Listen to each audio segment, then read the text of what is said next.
মহান আল্লাহ তাবারক তাআলা বলেছেন ওয়াইদা কুরিআল কুরআনু ফাসতামিউ লাহু ওয়ানসিতু লাআল্লাকুম তুরহামুন। সুবহানাল্লাহ, কি বলেন আল্লাহ পাক?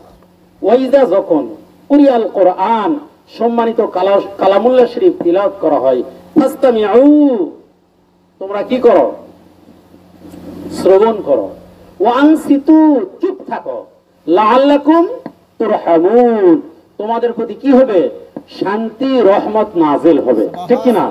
এই আয়াত শরীফ দ্বারা ইমামে আজম ইমাম আবু হানিফা রহমতুল্লাহ আলাইহি উনি ইমামের পিছনে চুপ থাকা কি ওয়াজিব করে দিয়েছেন। এই আয়াত শরীফ দ্বারা আমাদের জন্য ওয়াজিব হয়েছে যেই জায়গায় কালামুল্লাহ শরীফ তিলাওয়াত হবে, ধর্মীয় আলোচনা হবে, চুপ করে থাকতে হবে, নড়াচড়া যাবে না, ইতস্তত করা যাবে না, কথা বলা যাবে না। কি আপনারা বুঝতে পারছেন? তাহলে কি আমার কথা এখন কি আপনারা নড়াচড়া করবেন?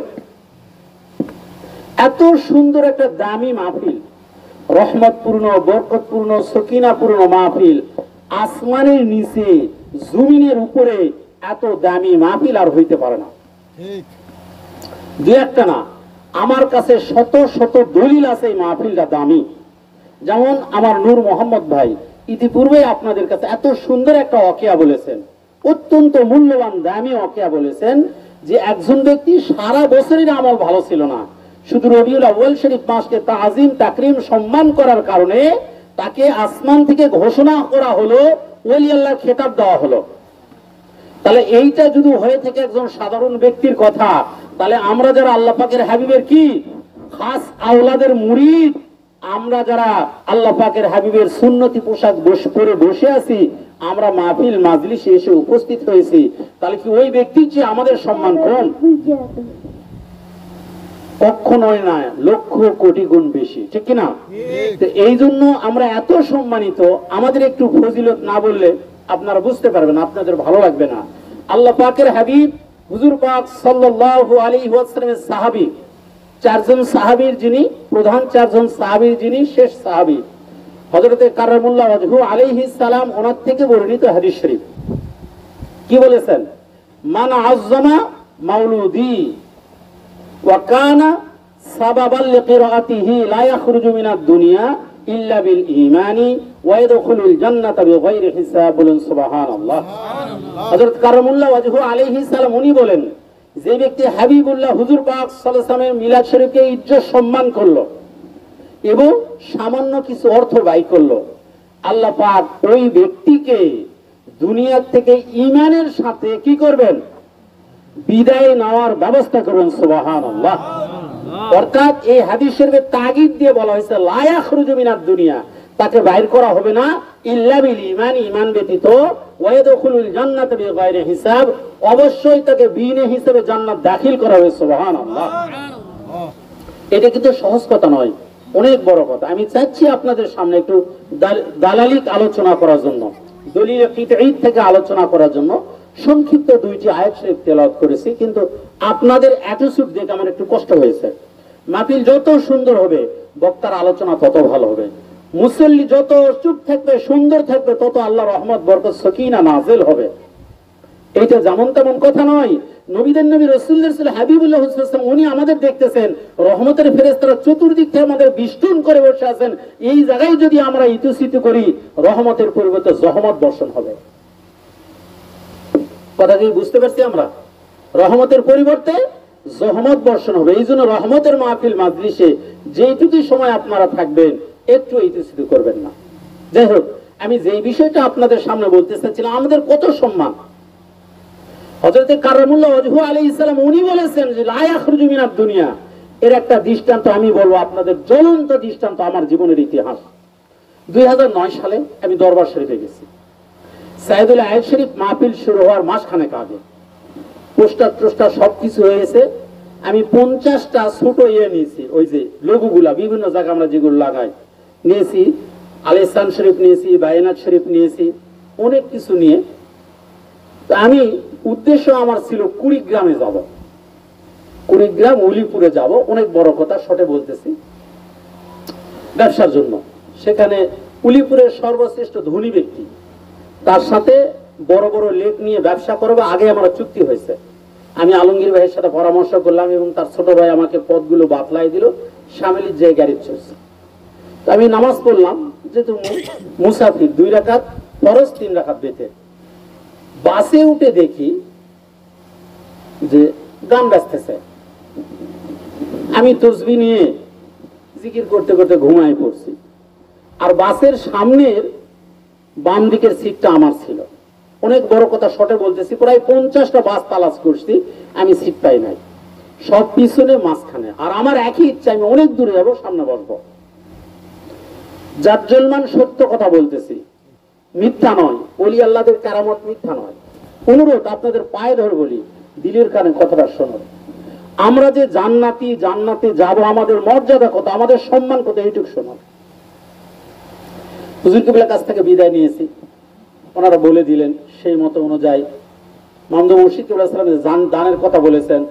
ওনারা বললেন, তাহলে আপনি অনেক দূরে যাবেন, দান করে বাড়ান। তো গেটের ইয়াতে দান করে বাড়াইছি। রাত 12টার কাছাকাছি যমুনা সেতুর কয়েক কিলো আগে, আমি তো ঘুমের মধ্যেই আছি, জিকির করতে করতে ঘুমায় গেছি। আমার গাড়িটা আমার সাইডটাই একটা গাছে মারা দিছে শীতের সময়। এমন ভাবে মারছে, ওই গাড়ির 12 আনা যাত্রী, কারো মাজা ভেঙেছে, কারো পা ভেঙেছে, হাত ভেঙেছে, চোখ মুখ ছিলে গেছে, কেউ না কেউ একটা সামান্য আসর হলেও লাগেছে। সৃষ্টিকর্তা খালিক মালিক রব মহান আল্লাহ তাআলার কসম করে বলতেছি, আমি জানি না, সুবহানাল্লাহ, আমি জানি না। তো হুট করে আমার খেয়াল হলো আমি উপর হয়ে আছি, আমার ধারণা গাড়ি হয়তো পানিতে পড়ে গেছে, আমি মরে যাব। মাত্র 2 থেকে 2.5 সেকেন্ডের ভিতরে আমি কলেমা পড়ে নিয়েছি, আমি নিশ্চিত মারা গেছি। আমি কিন্তু চোখ খুলি নাই, আমার তন্দ্রার ভিতরে দেখছি যে আমি যেহেতু পড়ে গেছি, গাড়িটা হয়তো খালে পড়ে গেছে, কারণ 2 পাশে তো ঢাকার শহরে আসতে পানি, নর্দমা জায়গায়, নিচা জায়গায়, আমি ধারণা করে নিয়েছি মরে গেছি, এখন আমার মৃত্যু। সঙ্গে সঙ্গে আমি কলেমা শরীফ পড়ে নিয়েছি। এরপরেই 1 সেকেন্ড বা হয়তো 1.5 সেকেন্ডের ভিতরে একটা কার্টন এসে আমার উপরে পড়লো। গাড়ি তো কাত হয়ে আছে, কার্টনটা উপরে পড়লো। তখন আমি হুট করে মাথা উত্তোলন করে দেখি সকল মানুষ বাইর হয়ে গেছে, আমি একাই আছি বাসের ভিতর। আমার হুঁশ হলো, আমি তাকাইতে বের হয়ে আসলাম। বের হয়ে আসে আমার জিনিসপত্র ছিল, লাগেজে যা কিছু ছিল সবকিছু ছিল গাড়ির পিছনের বক্সে। সাইদুল আইজ শরীফের আপনার হলো লিফলেট, পোস্টার, বায়নাত শরীফ, আল ইহসান শরীফ, তারপরে আপনার আত-তাকিমুস শামসি ক্যালেন্ডার সব ছিল। তো চিন্তা করতেছি, এমন জায়গায় গাড়ির 3 ভাগের 1 ভাগ পাকার উপরে আছে আর 3 ভাগ খালি আছে, আরেকটা গাড়ি এসে মারে দিবে। তো ভয়ে কাঁপতেছি, মানুষ কাঁপতেছে, কান্নাকাটি, রোনাজারি, অন্য একটা অবস্থা। আমি আল্লাহ আল্লাহ করতেছি, মনে মধ্যে মামদুদ মুর্শিদ কিবলা আলাইহিস সালামকে স্মরণ করতেছি। হঠাৎ করে আরেকটা গাড়ি আসে, এই গাড়ির পিছনে মেরে দিল। ওই গাড়ি ডান দিকে পড়ে গেল। এমন ভাবে চোখাচোখি তো দেখার কিছু নেই, অন্ধকার, ঘন কুয়াশা। খোদার কুদরত, এই গাড়ির বক্স খুলে গেল। যাওয়ার সাথে সব মালপত্র আমি পেয়ে গেলাম। আস্তে করে ওখান থেকে সরে চলে গেলাম। নিমিষের মধ্যে ঢাকা রাস্তা যানজট সৃষ্টি হয়ে গেল। আমার ওকে এটা বলার উদ্দেশ্য একটাই, দেখেন যে আমি একটা মানুষ, আমি আমাকে বোঝানোর জন্য বলতেছি না। ওলি আল্লাহদের কেরামত, সাইদুল আইজ শরীফের ফজিলত, আমি সাইদুল আইজ শরীফের জিনিসগুলো নিয়ে আসতেন, আমার এটাই আমার দৃঢ় বিশ্বাস।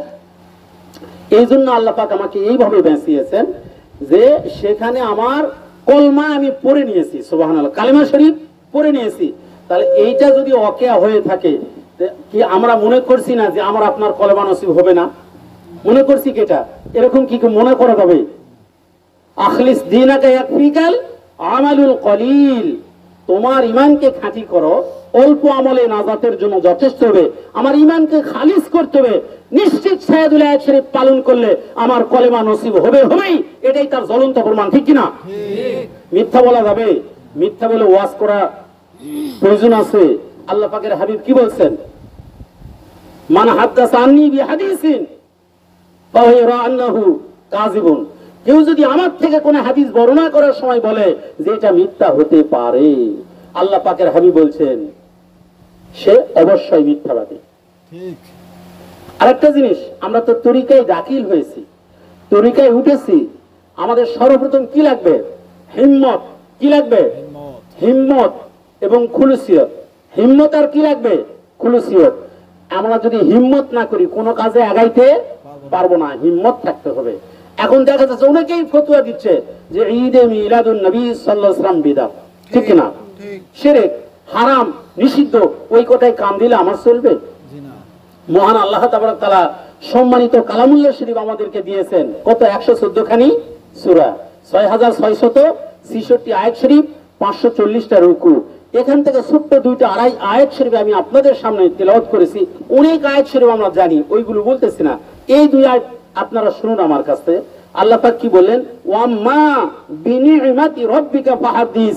হে আমার হাবিব সাল্লাল্লাহু আলাইহি ওয়াসাল্লাম, আপনি কায়নাতবাসীকে জানাই দেন, ওয়াম্মা বিনি'মাতি রাব্বিকা, আপনার রবের পক্ষ থেকে যে নিয়ামত কায়নাতবাসীকে দেওয়া হলো, ফাহাদিস, এইটা যেন আমার বান্দারা, আপনার উম্মতেরা বর্ণনা করে। বলেন সুবহানাল্লাহ। আজকে সেইটাই মাহফিল, আজকে কি এইটাই মাহফিল, আম্মা বিনি'মাতি রাব্বিকা ফাহাদিস।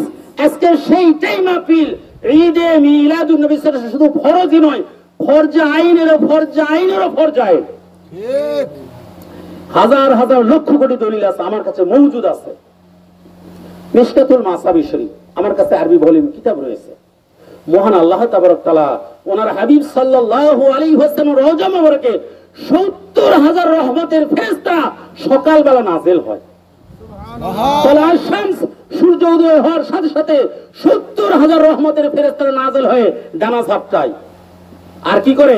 সালাত সালাম পাঠ করে। সুবহানাল্লাহ। কতক্ষণ সময়?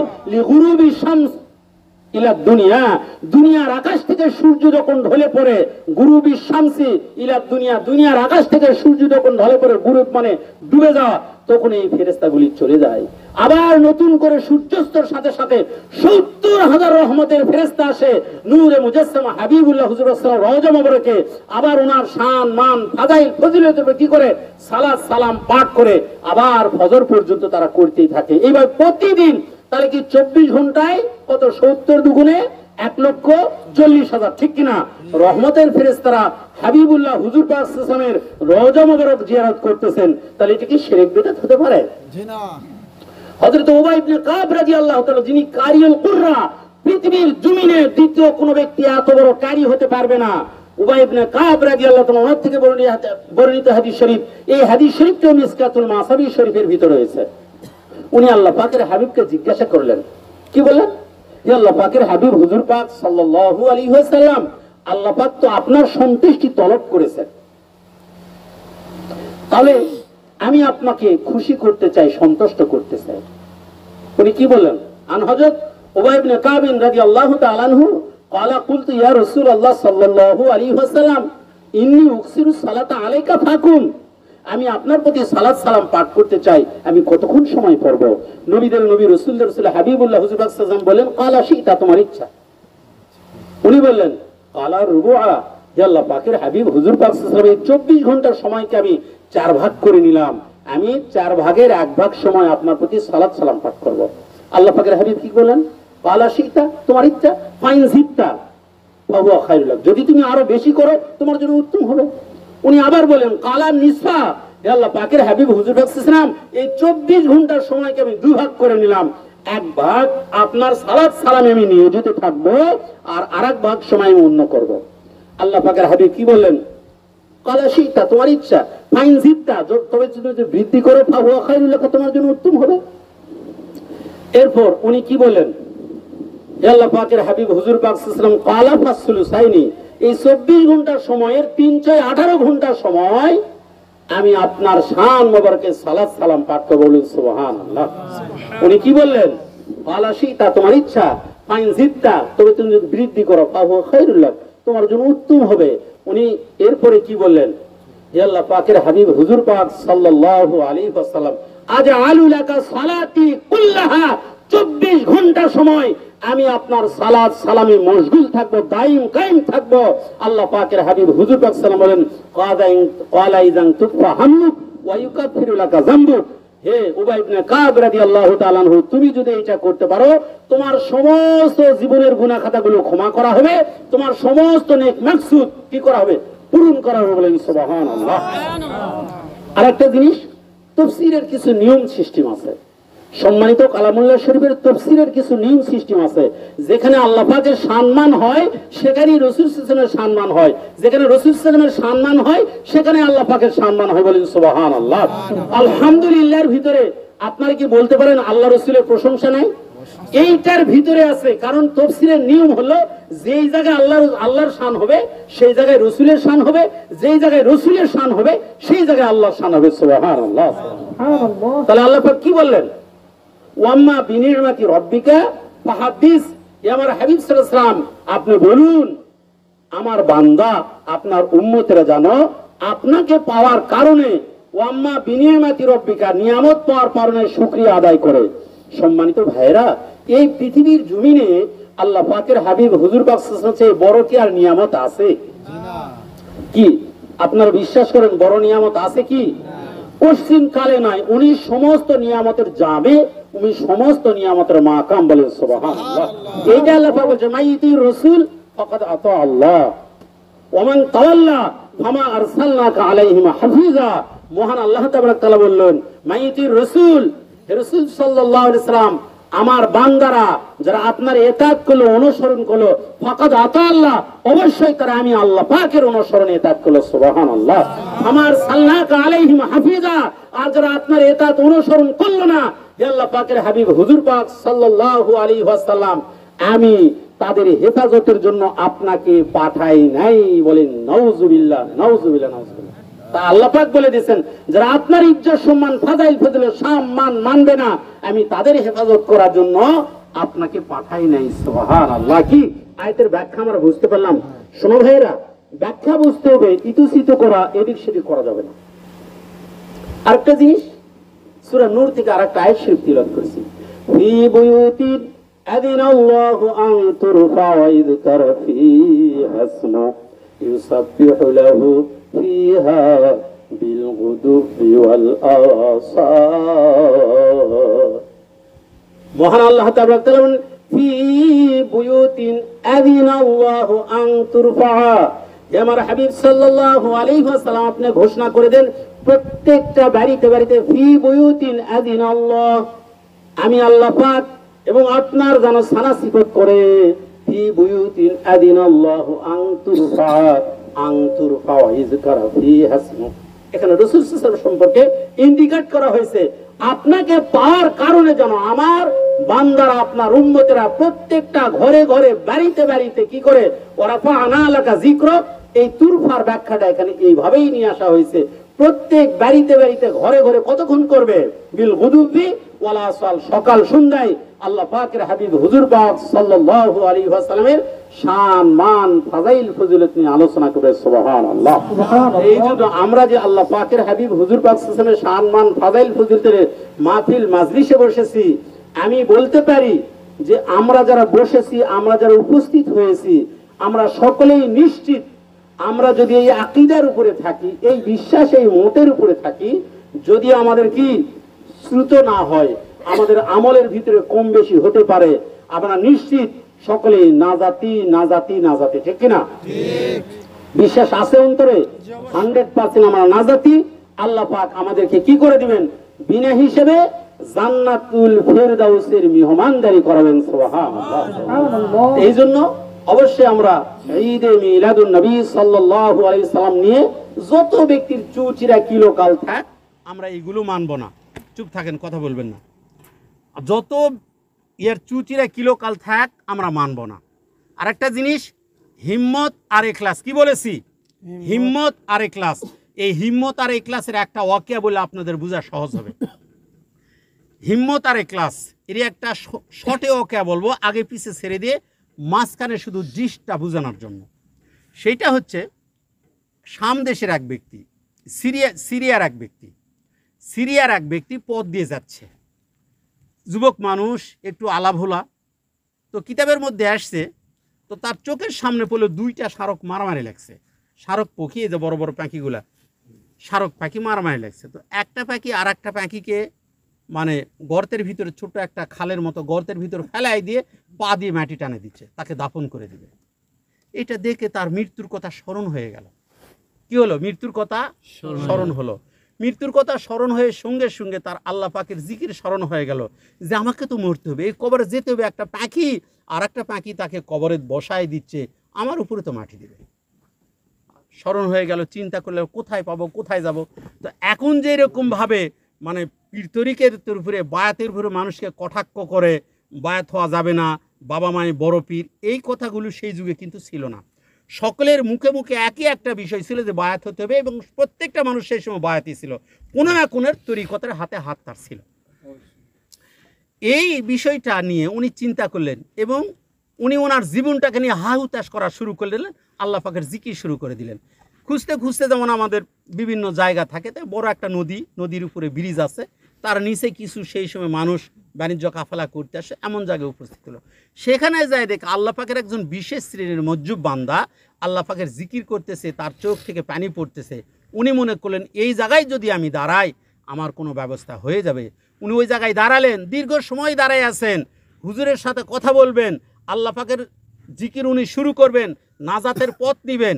এইবার অনেক সময় অতিবাহিত হলো, ওই ব্যক্তি ধ্যানভঙ্গ করে না, এই ব্যক্তি ওই জায়গা ত্যাগ করে না, কারণ তার ভিতরে কি ছিল, খুলুসিয়ত পয়দা হয়ে গেল যে অবশ্যই আমাকে আল্লাহ পাককে হাসিল করতে হবে। এক নম্বর কি খুলুসিয়ত, দুই নম্বর কি হিম্মত।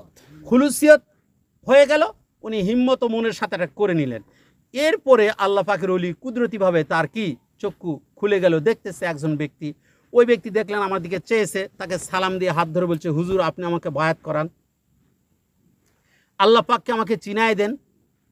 তিনি বলল যে আল্লাহ পাককে পেতে হলে দুইটা জিনিস লাগবে, এক নম্বর খুলুসিয়ত, দুই নম্বর হিম্মত। তবে আমি তোমাকে আল্লাহ পাককে পেয়ে দেওয়ার ব্যবস্থা করতে পারি, এটা ঠিক, তবে তোমার কাজ হলো এই বর্তমান সময় যে বাদশাহ, এই বাদশার মেয়েকে বিয়ে করতে হবে। তুমি যদি বাদশার মেয়েকে বিবাহ করতে পারো তাহলে আমি তোমাকে ব্যবস্থা করে দেবো, তুমি আল্লাহ পাককে পেয়ে যাবে। উনি আশ্চর্য হয়ে গেলেন, আমি একটা গরিব মানুষ, দিন আনি দিন খাই, ক্ষেত মজুর, আমি কেমন করে বাদশার মেয়েকে বিয়ে করার প্রস্তাব দিব? আমি তো বাদশার মেয়েকে বিয়ে করার প্রস্তাব দিলে বাদশা আমাকে শেষ করে ফেলে দিবে, ওর জানে মেরে ফেলবে। তখন ইনি বললে যার হিম্মত নাই তার আল্লাহ পাওয়ার যোগ্যতা নাই। ঠিক কথাটা ভালো করে বোঝেন, যার হিম্মত নাই তার আল্লাহ পাওয়ার যোগ্যতা নাই, তুমি সরাও, তোমাকে বায়াত করানো যাবে না। উনি বলেন হুজুর দয়া করে আপনি আমার জন্য দোয়া করুন, আমি এই চললাম, বাদশার কাছে যাব, আমি মরে যাই, আমি আমার হিম্মত প্রমাণ করবো না। আল্লাহ পাকের বান্দা ছুটলেন বাদশার বাড়িতে। বাদশার বাড়িতে গিয়ে দেখে বাদশা রাজকার্য পরিচালনা করছে। রাজকার্য সমাপ্ত হয়ে গেল, সুবাসদ ভঙ্গ হয়ে গেল, বাদশা এখন উঠে ফিরে যাবে বাসার দিকে, গৃহের দিকে ফিরে যাবে। আল্লাহর বান্দা বলছে, বাদশা নামদার আপনি অপেক্ষা করুন, আপনার কাছে আমার প্রশ্ন আছে। আল্লাহ পাকের বান্দা বলতেছে, বাদশা নামদার আপনার কি সন্তান আছে? বললো হ্যাঁ আমার সন্তান আছে। মেয়ে আছে? বলছে হ্যাঁ আমার মেয়ে সন্তান, কন্যা সন্তান আছে। বিবাহিত না অবিবাহিত? বাদশা বলতেছে আমার মেয়েটা আছে অবিবাহিত। ওই ব্যক্তি বলতেছে, হে বাদশা নামদার আপনার মেয়ে কি বিবাহযোগ্য না এখনো বয়স হয় নাই? বাদশা বলতেছে আমার মেয়ে বিবাহযোগ্য। সঙ্গে সঙ্গে হিম্মত নিয়ে আল্লাহর বান্দা বলতেছে, হে বাদশা নামদার আমি আপনার মেয়ের বিবাহর প্রস্তাব নিয়ে এসেছি, আপনার মেয়েকে দিয়ে আমাকে বিবাহ দিতে হবে। শোনা ভাইরা, আল্লাহ বাবাজিরা, পা ধরে বলি কথাটা ভালো করে শুনবেন। আমি ঘটনা শুনে আপনাদের মন জয় করতে চাচ্ছি না, আল্লাহ রসুলের সন্তুষ্টির জন্য আমি কথা বলতেছি, আমার শায়েখ আলাইহিস সালামের মহব্বতে কথা বলতেছি। খোদার কসম কারো মন জোগানোর জন্য আমি কখনো কথা বলি না। খুলুসিয়ত কি জিনিস, হিম্মত কি জিনিস, কান খুলে শুনুন। আমাদের মধ্যে হিম্মত নাই, আমরা কা পুরুষ। এইবার বাদশা আশ্চর্য হয়ে গেল। আর আগেকার যুগের বাচ্চারা অধিক বিচক্ষণ ছিল, জ্ঞানী ছিল। মাজ্জুব ব্যক্তি দেখলে, আল্লাহর বান্দা দেখলে তাদের ভিতরে ভয় হতো, না জানি এর মধ্যে কিছু আছে। এইবার বাদশা থেমে গেলেন, কি করবেন? এদিক সেদিক তাকে উজিরকে দেখতে পাচ্ছে। বাচ্চা উজিরকে ডাক দিল, উজির তুমি আমার কাছে আসো, এই যে পাগলা কি বলে আমার মেয়েকে বিবাহ করতে চাই। উজির এসে দেখছে ওই আল্লাহ পাকের বান্দা জিকির করতেছে, চোখ দিয়ে টস টস করে পানি ঝরতেছে, জিকির করতেছে, টস টস করে পানি ঝরতেছে, বাচ্চার সামনে দাঁড়ায় আছে। উজির চিনে নিল এই ব্যক্তি তো সাধারণ ব্যক্তি নয়, তবে যেহেতু গরিব মানুষ, আল্লাহওয়ালা বান্দা, একে দিয়ে তো বিবাহ দেওয়া যাবে না। এবার বাচ্চার কানে কানে বলল, বাদশা নামদার আপনি একটা শর্ত দিন, গরিব মানুষ, তার তো ধন সম্পদ নাই, বিবাহ তো দেওয়া যাবে না যেহেতু বাদশা জাদি, এই জন্য আপনি বলুন ওই ব্যক্তি যদি 7টা মানিক দিতে পারে, একটা মানিক 7 রাজার ধন, তাহলে তাকে দিয়ে আপনার মেয়েকে বিয়ে দিবে, নসেত দেওয়া যাবে না। বাচ্চা বলে, হ্যাঁ পরামর্শটা অত্যন্ত ভালো, তাই তো কথা ঠিক, আমি তাকে নাও করব না, হাও করা হবে না, এবং কথার মাধ্যম দিয়ে তাকে তাড়িয়ে দেওয়া যাবে, এইটাই ঠিক। বাচ্চা উচিত পরামর্শ মনে করে এইবার বলতেছে, রে পাগল, হে বিবাহ প্রস্তাব দানকারী ব্যক্তি, তোমার জন্য আমার শর্ত রয়েছে, যেহেতু আমি বাদশা, ধনী মানুষ, ধনীর সাথে ধনীর বিবাহ হয়, তোমাকে দিয়ে আমি বিবাহ দিব, কোনো সমস্যা নাই, তবে তোমাকে 60টি মানিক দিতে হবে আমাকে। পাগল বলতেছে, হে বাদশা নামদার, যুবক বলতেছে, হে বাদশা নামদার, দয়া করে বলুন বলুন মানিক কোথায় পাওয়া যায়। এইবার বলা হলো, হে পাগল, মানিক পাওয়া যায় সমুদ্রে পানির নিচে। বলে, সত্যিই তাই, ঠিক বলতেছেন বাদশা। বাদশাও বলতেছে হ্যাঁ, উজিরে বলছে হ্যাঁ, সঠিক, পানির নিচে সমুদ্রের তলদেশে মানিক আছে, এছাড়া দুনিয়ার কোথাও মানিক পাওয়া যায় না, একটা মানিকে 7 রাজার ধন থাকে। বলে, ঠিক আছে, চিন্তার কোনো কারণ নাই, আপনারা আমাকে সময় দেন, আমি মানিক নিয়ে আসে বিবাহ করব। ওই যে শায়েক বলেছে, তার হুজুর বলেছে, মাজ্জুব ব্যক্তি বলেছে, হিম্মত লাগবে, খুলুসিয়াত লাগবে।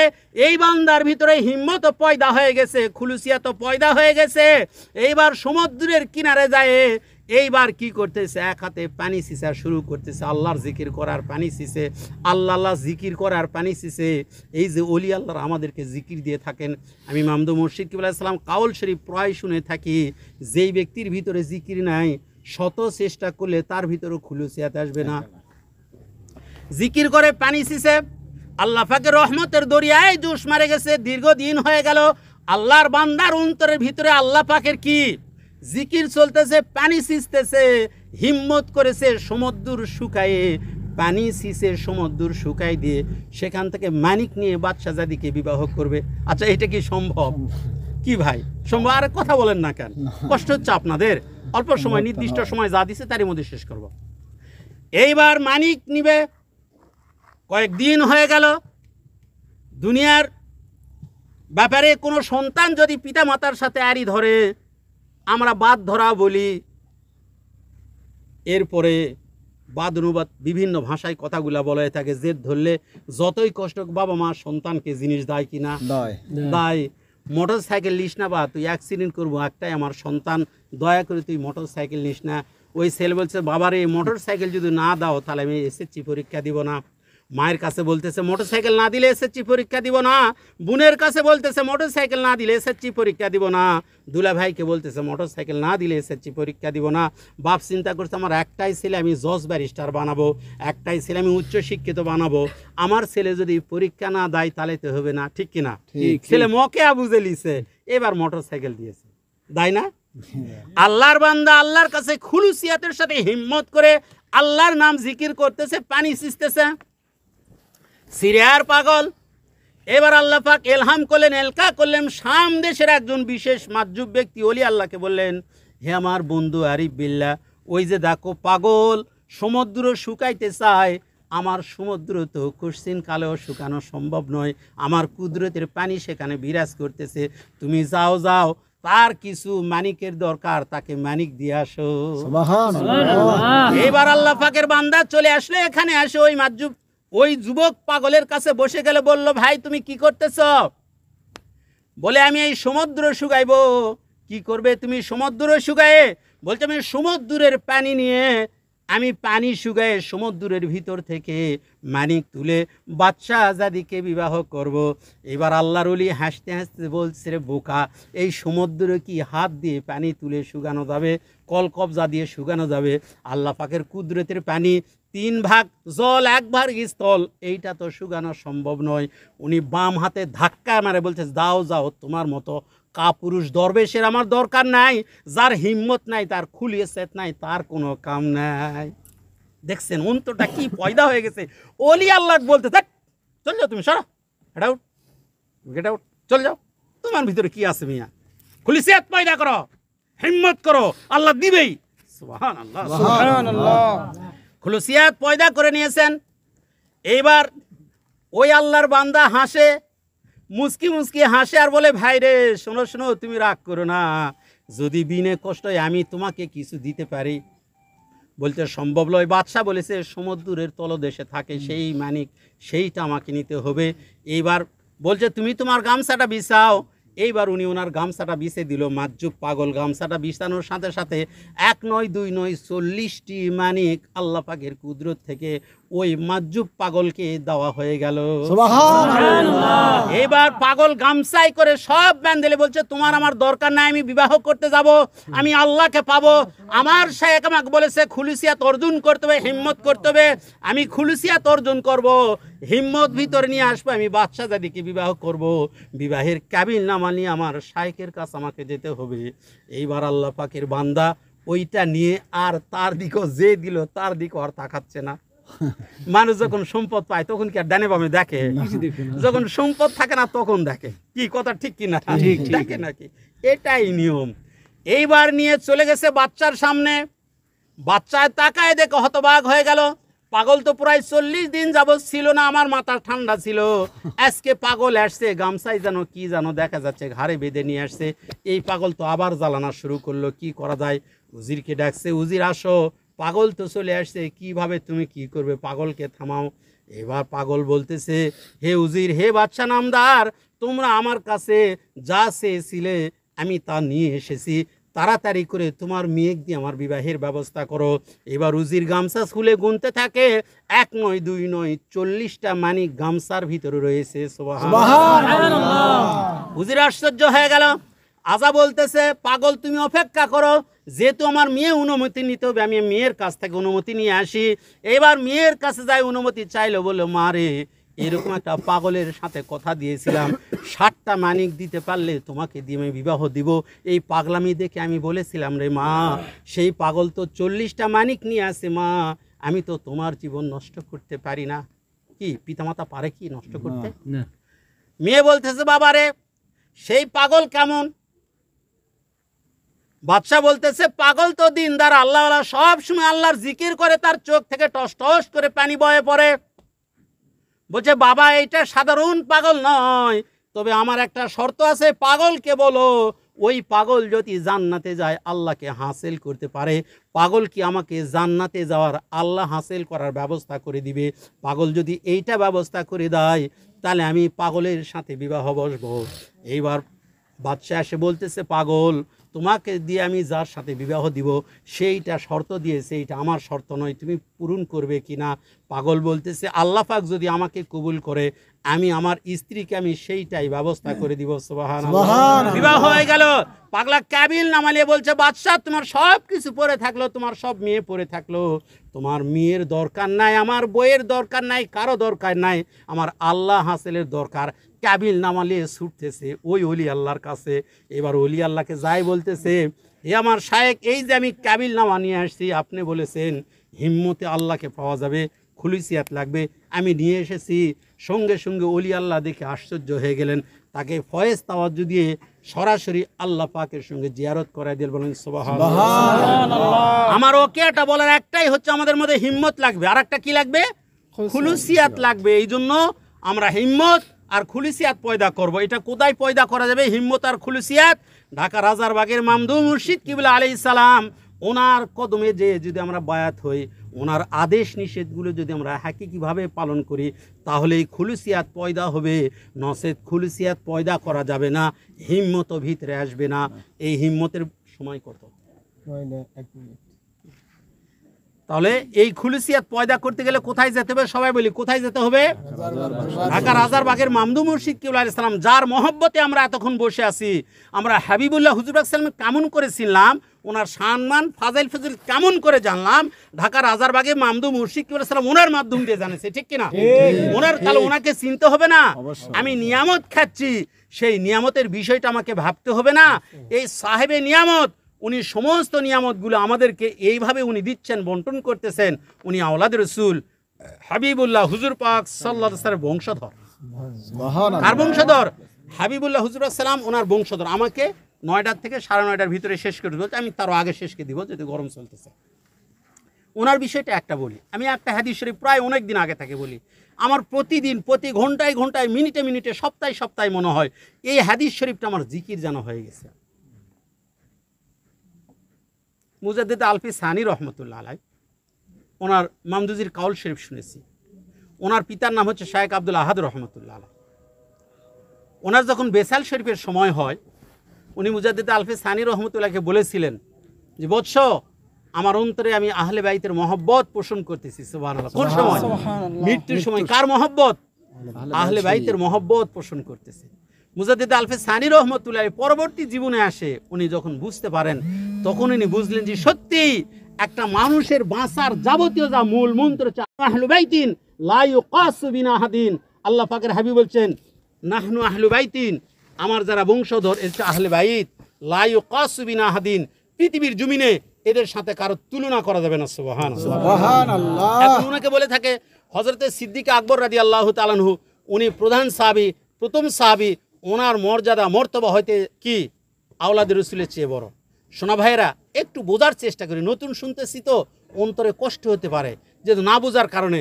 হাবিবুল্লাহ হুজুর পাক সাল্লাল্লাহু আলাইহি ওয়াসাল্লামের সাহাবীকে আবু বকর সিদ্দিক রাদিয়াল্লাহু তাআলা আর অন্যান্য সকলেই, আর ওনার সন্তান কারা? ইমাম হাসান আলাইহিস সালাম, ইমাম হুসাইন আলাইহিস সালাম, মা ফাতেমাতু জাহরা আলাইহিস সালাম, ওনারা ঠিক কিনা? ঠিক।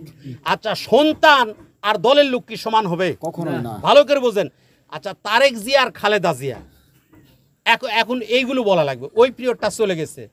আচ্ছা, এখন খালেদা জিয়ার মরার পর কি হবে? তারেক জিয়া, ঠিক কিনা? ঠিক। কেননা এটা তার পিরিয়ড চলতেছে, এখন শুরু হয়নি, হতে পারে বা নাও হতে পারে, একটা দৃষ্টান্ত বলতেছি। কিন্তু দলের অন্য যে যতই বড়, ফখরুলের এত জেল খাটতেছে, আর ওরা এত জেল খাটতেছে, কেউ কি তারেক জিয়ার সমান মান দিবে? না। ভালো করে বুঝি, দুনিয়ার দৃষ্টান্ত কথা বলার জন্য। এই জন্য আওলাদের রসুলটা এক্সেপশনাল, আলাদা। ওনারা কোরআন শরীফের আয়াতের মতো। ভালো করে ভাই, ঘটনা নয়, বিষয়গুলো দৃষ্টা অন্তরে নিয়ে আসি, এলিম অর্জন করি, এলিম অর্জন করে নিয়ে আসি। কি হচ্ছে? মক্কা শরীফে আয়াত শরীফ, মদিনা শরীফে আয়াত শরীফ। আল্লাহ পাকের হাবিবের শানে মক্কা শরীফে আয়াত নাজিল হয়েছে, মদিনা শরীফে আয়াত নাজিল হচ্ছে। মক্কা শরীফের যে আয়াতগুলো বিশেষ কারণে তার মত হুকুম পরিবর্তন করা হয়েছে, মদিনা শরীফ যে হয়েছে, বলেন সুবহানাল্লাহ। ওই আয়াত শরীফ দিয়ে, আয়াত শরীফের কিছু কিছু বিষয়গুলো, আয়াত শরীফ আছে, নামাজে পড়লে কি ফজিলত আছে, নামাজ হবে, সব ঠিক আছে, কিন্তু হুকুম কি হয়ে গেছে? স্থগিত হয়ে গেছে। পরবর্তী আয়াত শরীফটা হুকুম বাস্তবায়ন। তদ্রূপ আহলে বাইত যারা ওলি আল্লাহ, তারা কোরআন শরীফ ওই নাসেক আয়াতের মতো, যেমন মানসুক আয়াত, যারা ইবাদত বন্দিগি ভালো নয়, যাদের মধ্যে দিনদার নাই, তারাও আহলে বাইত হতে পারে, আওলাদ রসুল হতে পারে। তাদের আমরা হুকুম আদেশ মানব না। আহলে বাইতের ভিতরে যারা ওই নাসেক আয়াতের মতো, আল্লাহ পাকের হাবিবের মহব্বত যাদের অন্তর আছে, এদেরকে আমাদের মানতে হবে। কথা বুঝতে পারছেন? এটা আমার মূল বুঝাতে চেষ্টা করতেছিলাম। আর একটা জিনিস, আল্লাহ পাকের হাবিব হুজুর পাক সাল্লাল্লাহু আলাইহি ওয়াসাল্লাম 24 ঘন্টা ওনার যারা আহলু বাইত, ওনাকে কি করেন? ওনাদের উনি চোখের সামনে রাখেন, ওনাকে চোখের সামনে রাখেন। অনেক ঘটনা আছে, তার মধ্যে একটি ঘটনা বলি আপনাদের, এটা বলে শেষ করি। সেটা হচ্ছে যে একদা আহলু বাইত আওলাদ রাসূল সাল্লাল্লাহু আলাইহি সাল্লাম একজন, উনি আওলাদ রাসূলের মহব্বতে আলী ঈসা ইবনে উজির নামের মধ্যে একটু কম বেশি আছে, কিতাবে ওয়াকাইটা আসছে, এটা মামদুজির মুখ থেকে অনেকবার শুনেছি। উনি প্রতি রমজান মাসে 5,000 টাকা করে ভাতা, যত উনি আহলে বাইতেরকে চিনতেন সবাইকে দিতেন। আলী ঈসা ইবনে উজির উনি দিতেন, এটা ওনার রাজকোষ থেকে উনি দিতেন। তো উনি একদা ভ্রমণে বের হলেন, তো পথ দিয়ে আসার সময় দেখতেছে যে একজন আওলাদ রসুল, উনি একটু অচেতন হয়ে পড়ে আছে রাস্তার পাশে। উনি দেখে চিনতে পেলেন, তো আওলাদ রসুল, এই তো আমি গতবার তাকে ভাতা দিয়েছি। তো তাকে দেখে উনি একটু শাসালেন, বলছে যে আমার কোষাগার থেকে এই কাজের জন্য ভাতা, তুমি সামনে বছর আসো, তোমাকে দেখাবো। এবার পরে বছর যখন সময় হলো, রমজান মাস আসলো, প্রতি রমজান মাসে উনি ভাতা দান, সহি কিতাবের ওয়াকিয়া, অবিশ্বাস করলে ইমান থাকবে না। এই আওলাদ রসুলকে আলী ঈসা ইবনে উজির একটু ধমক দিলেন। কি করলেন? ধমক দিলেন যে তুমি টাকা নিয়ে যায় এই করো, রাস্তায় পড়ে থাকো, এইগুলো পান করো, এটা তো হতে পারে না, তুমি যাও, তোমাকে টাকা দেওয়া যাবে না। উনি অপমানিত হয়ে চলে গেলেন, বাসায় ফিরে গেলেন। ওই দিনেই, ওই রাত্রেই আল্লাহ পাকের হাবিব হুজুর পাক সাল্লাল্লাহু আলাইহি সাল্লাম আলী ঈসা ইবনে উজিরের সাথে কি দিলেন? সাক্ষাৎ দিলেন। ওনাকে বললেন, হে আলী ঈসা ইবনে উজির, আমি কি মদ্যপান করি? নাউজুবিল্লাহ, নাউজুবিল্লাহ। উনি আশ্চর্য হয়ে গেলেন। উনি কি আশ্চর্য হয়ে গেলেন, মানে উনি একবারে হতচকিত হয়ে, ইয়া রাসূলুল্লাহ ইসলাম আপনি কি বলছেন, দয়া করে আপনি আমাকে ক্ষমা করুন। তাহলে এটাই যদি না হয়ে থাকে, গতকাল আমার আওলাদ তোমার কাছে আসছিল, তুমি তাকে ভাতা দাও নাই? উনি বলেন, হে আল্লাহ পাকের হাবিব হুজুর পাক সাল্লাল্লাহু আলাইহি ওয়াসাল্লাম, আমি তো আপনার মহব্বতেই দিয়ে থাকি, তাহলে কেন দিলেন না? বলে, সে তো এই অবস্থায় আছে, তো হোক না কেন, আমি তো আর পান করি না, সে করে, তো এই জন্য তুমি আমার সম্মানেতে তাকে দাওনি কেন? একটা বিষয় দেখেন, ওনারা এমন আওলাদ যে অচেতন হয়ে পড়ে আছে, তাকে উনি দেখতেছেন। সুবহানাল্লাহ। প্রত্যেকটা যত কত বাজে, আচ্ছা, আচ্ছা, তো যত আওলাদ রাসূল পৃথিবীর জমিনে আছে, আল্লাহ পাকের হাবিব হুজুর পাক সাল্লাল্লাহু আলাইহি ওয়াসাল্লাম সকলকে দেখতেছেন। এবং যারা আওলাদ রাসূল সাল্লাল্লাহু আলাইহি ওয়াসাল্লামের গোলাম মহব্বতী, এদেরকেও দেখেন। সুবহানাল্লাহ। হাজার হাজার ওকে আছে যারা আওলাদ রাসূলের গোলাম, যারা আওলাদ রাসূলের মহব্বতী, যারা আওলাদ রাসূলকে ভালোবাসে, আল্লাহ পাকের হাবিব হুজুর পাক সাল্লাল্লাহু আলাইহি ওয়াসাল্লাম এদেরকেও ভালোবাসেন। সুবহানাল্লাহ। ওনাদেরকে যেরকম ভালোবাসেন, এদেরকেও আমাদেরকে অনুরূপ একইভাবে ভালোবাসেন। এই জন্য আমরা আওলাদ রাসূল সাল্লাল্লাহু আলাইহি সাল্লামের হাতে হাত দিয়ে বায়াত হওয়ার সুযোগ পেয়েছি, তৌফিক পেয়েছি।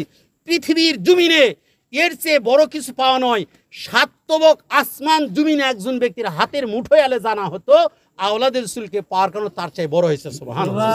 একজন ব্যক্তিকে যদি একদিকে সাতবক আসমান জমিন দেওয়া হয়, একজন খালেস দিনদার পরহেজগার ব্যক্তিকে, আর একদিকে যদি জাহান্নাম দেওয়া হয়, ওই ব্যক্তি বলবে, সাতবক আসমান জমিন আমার কাছে একটা বকরির লাদির সমান দাম নাই, আমি এটা নিব না, আমি জান্নাত নিব। ঠিক কিনা? ঠিক। কথাটা ভালো করে দৃষ্টান্ত বুঝতে পারছেন আপনারা? এই জন্য আওলাদ রাসূল সাল্লাল্লাহু আলাইহি ওয়াসাল্লাম পাওয়া আর যারা আওলাদ রাসূল সাল্লাল্লাহু আলাইহি ওয়াসাল্লাম পায়নি, এদের সাতবক আসমান জমিন পেলেও কি এর সাথে সামঞ্জস্য হবে না, কারণ ওরা হচ্ছে মূল। এইটা আল্লাহ পাকের হাবিব হুজুর পাক সাল্লাল্লাহু আলাইহি ওয়াসাল্লাম জারির ইবনে আব্দুল বাজালির বর্ণিত হাদিস শরীফ রয়েছে, যারা আওলাদ রাসূলকে মহব্বত করবে, আল্লাহ পাক এদের মৃত্যুর সময় শহীদি মৃত্যু দান করবে। সুবহানাল্লাহ। এবং এদের মৃত্যুর সময় তওবা নসিব হবে। সুবহানাল্লাহ। এদের মৃত্যুর সময় মালাকুল মউত এসে বাশশারাহু মালাকুল মাউতি বিল জান্নাতে সুম্মা মুনকারা ওয়া নাকিরা, মুনকার নাকির ফেরেশতাদের জান্নাতের সুসংবাদ দান করবে। সুবহানাল্লাহ। আবার এদের কেমন ভাবে সাজানো হবে, ইউযাফু ইলাল জান্নাতি কামা তুযাফুল উরুস ইলা বাইতি যাওজিহা, কবরে তাদের এমন ভাবে গালিচা বিছাই দেওয়া হবে যেমন নতুন দুলহা দুলহানিকে বুসানে দাও। সুবহানাল্লাহ। শেষের দিকে বলা হচ্ছে, যারা আওলাদের রাসূলের মহব্বত করবে, ভালোবাসবে, এদের কবরগুলো রহমতের ফেরেশতারা তোয়াব করবেন। সুবহানাল্লাহ। এদের জিয়ারতগার বানাবে। সুবহানাল্লাহ। এবং যারা আওলাদের রাসূলকে মহব্বত করবে, এদের কবরের সাথে জান্নাতের সাথে আল্লাহ পাক কি করে দিবেন, সুড়ঙ্গ পথ তৈরি করে দিবেন। সুবহানাল্লাহ। শেষে 9টা বিষয় বলা হয়েছে, এর 9 নম্বর বিষয়টা হচ্ছে যে ওই ব্যক্তি আহলে সুন্নত ওয়াল জামাতের আকীদায় ইন্তিকাল করবে। সুবহানাল্লাহ। তো আজকে আমরা এই মাহফিলের মাধ্যম দিয়ে যেইটা জানলাম, বুঝলাম, এবং আল্লাহ পাক আমাদের মুখ থেকে যেইটুক বের করে দিলেন, আল্লাহ পাক যা চেয়েছেন আমাদের আকল সমজ দিয়ে আমরা সবাই সেইটা আপনাদের বুঝাতে চেয়েছি। তবে আমি আপনাদের অনুরোধ করব, দয়া করে আমরা আহলে বাইতি রাসূল সাল্লাল্লাহু আলাইহি ওয়াসাল্লাম, আওলাদ রাসূল, ঢাকা রাজারবাগের মামদু মুর্শিদ কিবলা ইসলাম, ওনার প্রতি এখনও যাদের হুসনে জুন কুম আছে, অনেকেই বিভিন্ন মত বিভিন্ন কথাগুলো বলে থাকেন, দয়া করে আপনারা কি করবেন, অন্তর থেকে সরে নেবেন। কারণ আমরা আল্লাহ পাককে চিনেছি, আল্লাহ পাকের হাবিবকে চিনেছি ঢাকা রাজারবাগের মামদু মুর্শিদ কিবলা ইসলাম ওনার মাধ্যম দিয়ে। তাহলে যিনি আমার মা, তার সম্মান করা লাগবে না? মায়ের সম্মান না করলে কি হয়, কোন ইবাদত কবুল হবে? আল্লাহ পাক পিতামাতাকে রব বলেছেন, অকুর রব্বির হামহুমা, রব বলে নাই? তাহলে বাবা মা যদি এইটা হয়, যিনি আমাকে চিনালেন, বাবা মার চেয়ে সর্বোচ্চ সম্মান একজন বিশেষ ছিলেন ওলি আল্লাহর বান্দা, তাহলে তার সম্মান করা লাগবে না? আওলাদ আরও সম্মান বেশি। এই জন্য আমরা সকলেই আহলে বাইতুর রাসূল সাল্লাল্লাহু আলাইহি ওয়াসাল্লাম মামদু মুর্শিদ, উনি আমাদের যা আদেশ করেন, যা নিষেধ করেন, আমরা সেগুলো হুবহুভাবে পালন করার চেষ্টা করি। আর আমরা সকলেই চেষ্টা করি দরবার শরীফে গিয়ে আমরা সাইদুল আয়াত শরীফ পালন করব। আর আমরা যারা দরবার শরীফে যেতে পারবো না, নওগাঁতেও সাইদুল আয়াত শরীফ 12 শরীফ পালন করা হবে। বাদ ফজর মাহবুব ভাইয়ের হাজী আব্দুর রহমান অটো রাইস থেকে র্যালি হবে, তবারুকের আয়োজন থাকবে, এবং ফজরের নামাজের হয়তো আধা ঘন্টা বা 1 ঘন্টা পরে র্যালি বাইর হবে। আমরা চেষ্টা করব আগা দিন সন্ধ্যার থেকে সেখানে যে উপস্থিত থাকার, শরিক থাকার, রাতের খানা আছে, সকালের খানা আছে। আর যদি এটা সম্ভব না হয়, তাহলে আমরা ভোরবেলায় সেখানে যাব, আমরা বিশেষ তবারক খেয়ে আমরা র্যালি করব। নওগাঁর ভিতরেই শুধু মাত্র 12টি স্পট হবে। নওগাঁ থেকে প্রথম সান্তাহার দিয়ে শুরু হবে, নওগাঁ বালুডাঙ্গা বাস স্ট্যান্ড সহ 12টা স্পট করে আবার ঘোরা হবে, মানে আমাদের যাত্রাটা বন্ধ হবে। যারা আমরা দরবার শরীফ যাব, এটা আলহামদুলিল্লাহ আল্লাহ পাকের পক্ষ থেকে বিশেষ নিয়ামত। আর যদি আমরা যারা দরবার শরীফে যেতে পারবো না, তাহলে যদি আমরা এখানে যাই, তা আমাদের পূর্ণ বারো শরীফ পালন করা যেটা ফজিলত, আল্লাহ পাক অবশ্যই আমাদেরকে দান করবে। আখিরুদ দাওয়ানা আলহামদুলিল্লাহ।